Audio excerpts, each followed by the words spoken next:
Mabilis ang ulam ba ang hanap mo? Sakto! Meron akong i-share sa'yo. Welcome sa Panlasang Pinoy! Magluluto tayo ng 4 na mabilisang ulam. At umpisa natin dito sa ating crispy tuna balls. Kailangan lang natin ng maliit na dilatang tuna para sa recipe na to. Pinagsasama ko lang yung tuna, sibuyas at itlog sa isang bowl at hinahalo ko lang ng mabuti yan. Tinitimplahan ko lang ng paminta at asin. At naglalagay din ako dito ng pinunit-punit na tinapay. Pwedeng pandesal o muna eh. At kahit anong klaseng tinapay actually, no?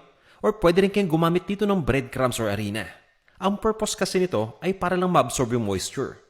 At pagkatapos ay ni-scoop ko na at nirorolyo ko na into balls. At ready na tayo para i-bread ito.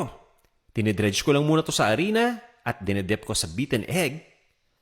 Sabay lagay naman dito sa Japanese breadcrumbs para makot itong mabuti.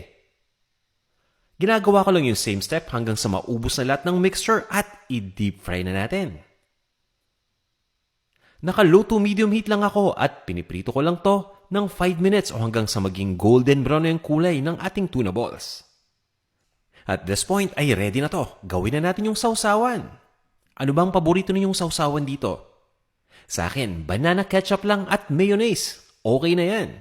Ito na yung ating crispy tuna balls. Dito naman tayo sa ating second recipe. Ito yung may sibuyas at hot dogs. Ano nga ba magandang itawag sa dish na to? O basta, pa-comment na lang ha. Ginigisa ko lang muna yung sibuyas dyan hanggang sa lumambot. Sabay lagay na nga ng hot dogs na hiniwa ko na ng maninipis. Mga 2 minutong gisa lang yan, okay na. Tapos naglalagay ako ng banana ketchup. Mas preferred ko to over tomato dahil manamis-namis ito. Alam nyo guys, napakaraming version ng ulam na to. Pwede rin kayong gumamit ng oyster sauce dito.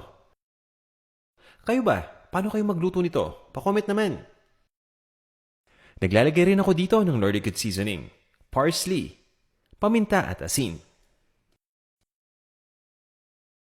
Pagdating naman sa presentation, doon natin yan babawiin. Nagpainit ako ng sizzling plate. At dito ko yan ilalagay.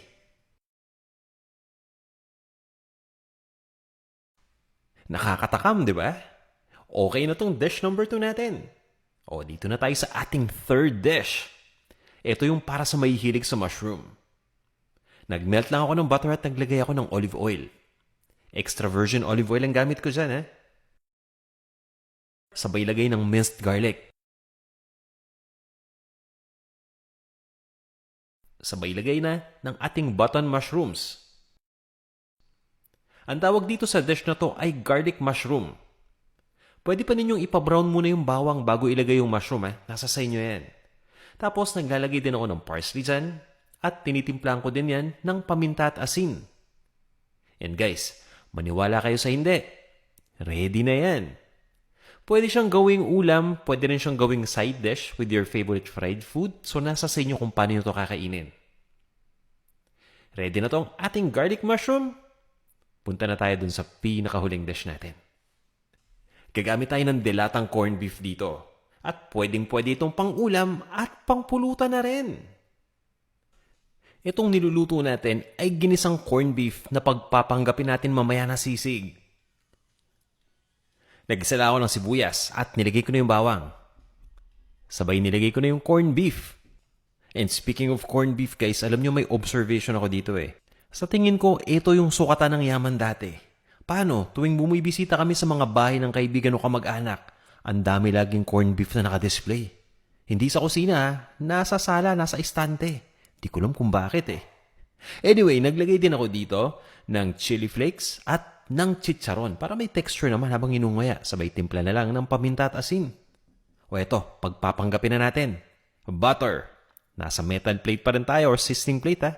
Ilagay na natin yung ginisang corned beef. Tapos, maglalagay lang ako ng itlog sa ibabaw. Para nang magmukhang sisig, kahit hindi naman, di ba? At more chicharon pa, para crunching-crunchy sa bawat kagat. Ready na tong ating malasisig na ginisang corned beef. May tanong ako, ano yung kadalasang niluluto ninyo dito sa 4 na to? At ano rin yung pinaka-paborito ninyo? Ihanda nyo na yung bagong saing na kanin. Kahit kaning lamig, okay lang.